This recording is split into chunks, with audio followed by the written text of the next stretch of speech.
All right, how's it going, guys?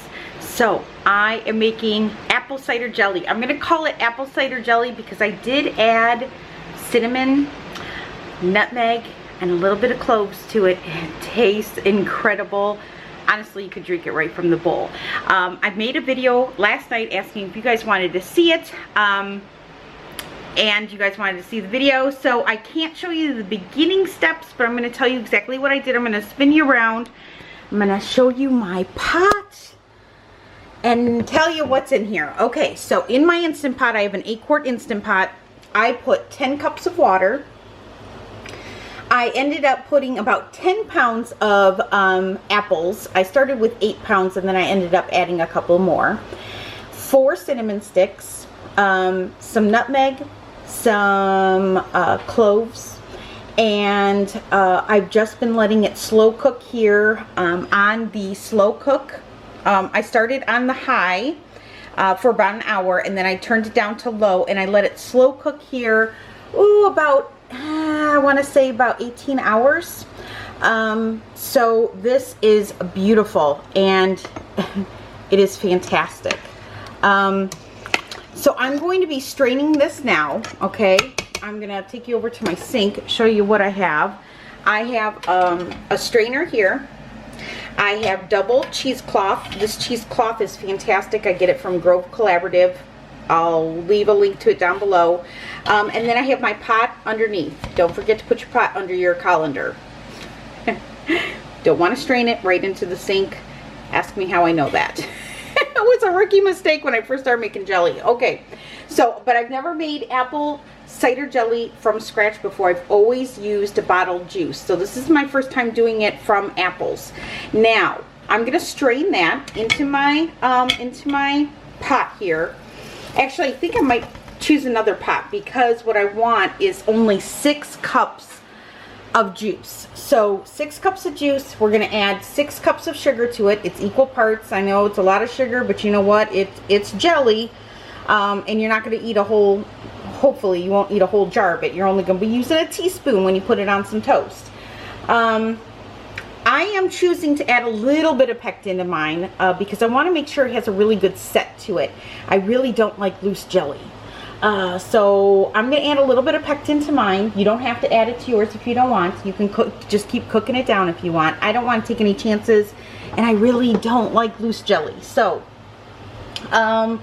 when I strain it, I will bring you back. We will put the pot on the stove, and we will start making some jelly here. I've got my jars right here and my hot water bath canner just sitting empty, nice and hot. I've got my lids and rings and this hot water back here. Everything is ready to go. So let me strain that and we'll come back. Here is my colander with the, there's the colander with the cheesecloth. And this is the juice that I got from it. So what I'm going to do is I'm going to measure out 6 cups. I'm going to go ahead and put it in my enameled cast iron pot. This is what I love, making jelly and jam in this. And then we will come back. So there is 6 cups of juice. I think I have, I don't know if I quite have 6. I might have 4 cups there, but enough to do a second batch. So that'll be exciting. All right, so 6 cups in there. Then I've got 3 tablespoons of pectin in here, okay? And I'm just gonna mix it with about a 1/4 cup of sugar. All right, I'm just gonna take a fork here, give that a little stir. Okay, and then I'm gonna go ahead and I'm gonna add that to my cider here.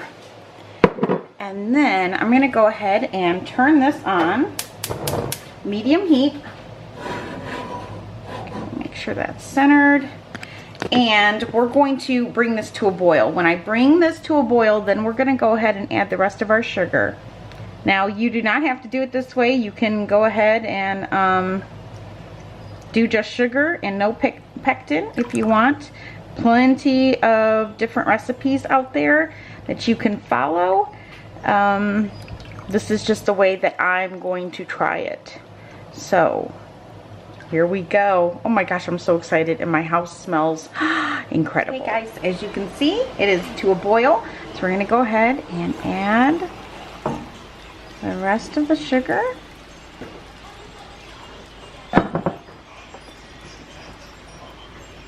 Now I make this more for my kids and as gifts. I will not be partaking in this. I might try it, but you know, I don't eat sugar anymore because it causes me pain with my fibromyalgia, but you know, if you're just watching your weight, everything in moderation. There's nothing that says that you can't have, you know, a little teaspoon of jelly here and there on a piece of toast or on an English muffin. It's about moderation, right? So, but this is gonna make fantastic Christmas gifts for neighbors.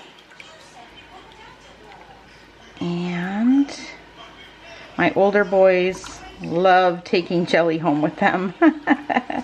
So, look at how pretty that is. Nice and clear. I don't know if you guys can see that. It's beautiful. So, what I'm going to do now is I'm just going to keep stirring this, and I'm going to bring this to a boil, and when it comes to a boil, we're going to boil it for 1 minute. So I'm going to get my timer ready here for when it's time, and then I'm going to start getting this beautiful jelly into jars. Okay, as this comes to a boil, I'm going to just put a pat of butter in there, just to control the foam.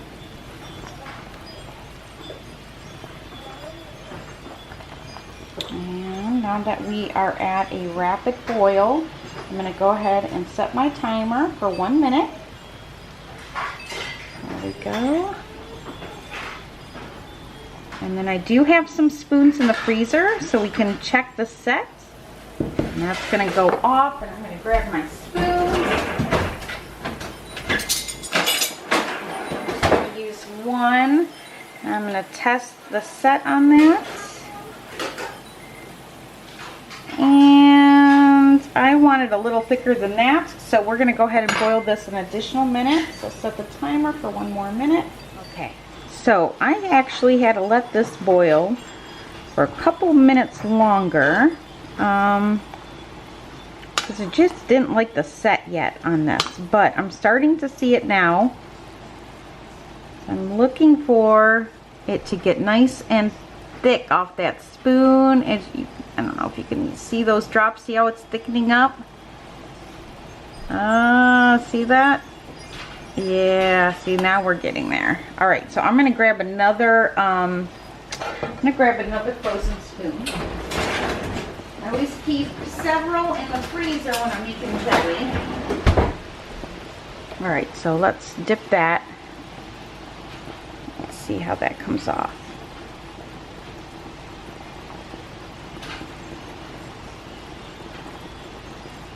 Make sure I'm seeing it gel up. Yeah, I'm starting to see that gel now. So I'm actually gonna let this go another minute or two.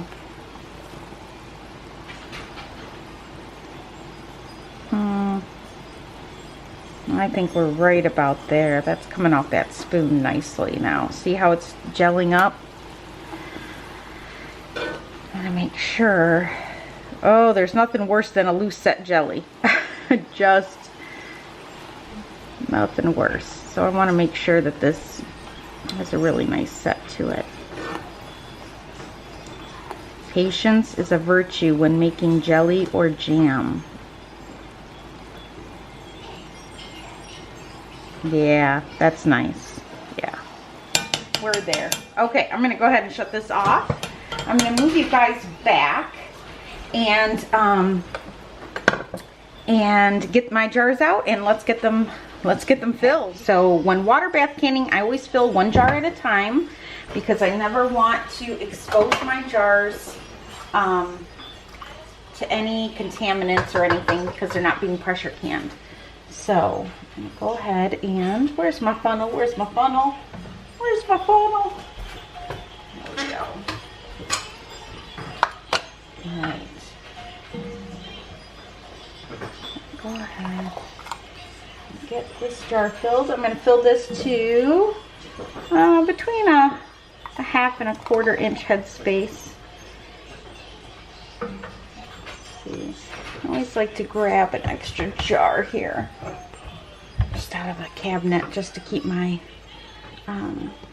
funnel in. You can put a little bit more in there. That's good. All right, and then I'm gonna take vinegar and give that a nice wipe.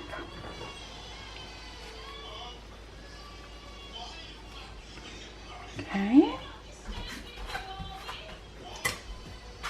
Get it.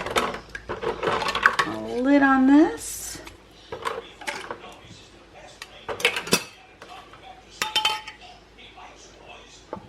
And a ring.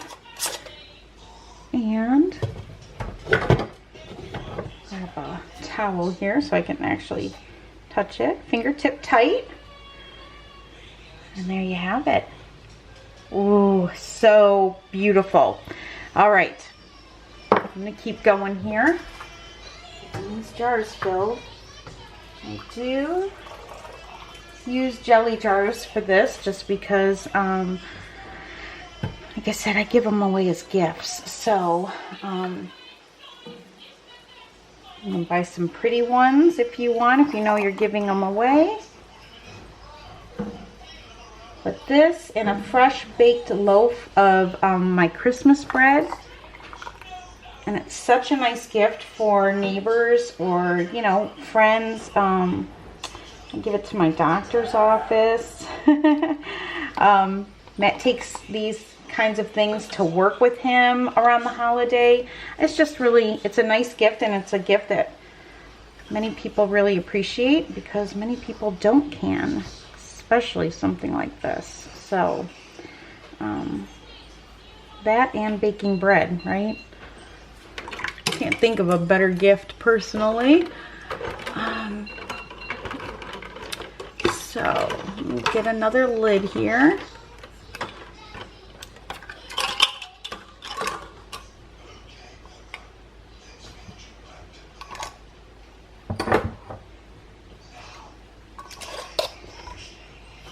Fingertip tight, and there we have it. All right, I'm going to keep going, guys. We're going to get a canner full, and then we're going to process this, and then I believe I have 6 cups to, enough to be able to do a second load. I have them all in the electric bath canner. Okay, this is the Ball electric water bath canner. We are now going to set this to the canning setting. Okay. And what's nice is once we can see this boil come to a rapid boil, we can start processing for 10 minutes. I'm telling you, I love, love, love this canner. If you are on the fence about getting it, oh, it is a game changer. I got 7. So that means I have enough juice for probably another 7 jars, so I'll get 14, hopefully 14 jars out of this. It made just 7 jars, and as you see, I used just about all the juice, but you see that, do you see how it gelled? Look at that. So just keep an eye on it. You know, every apple is different.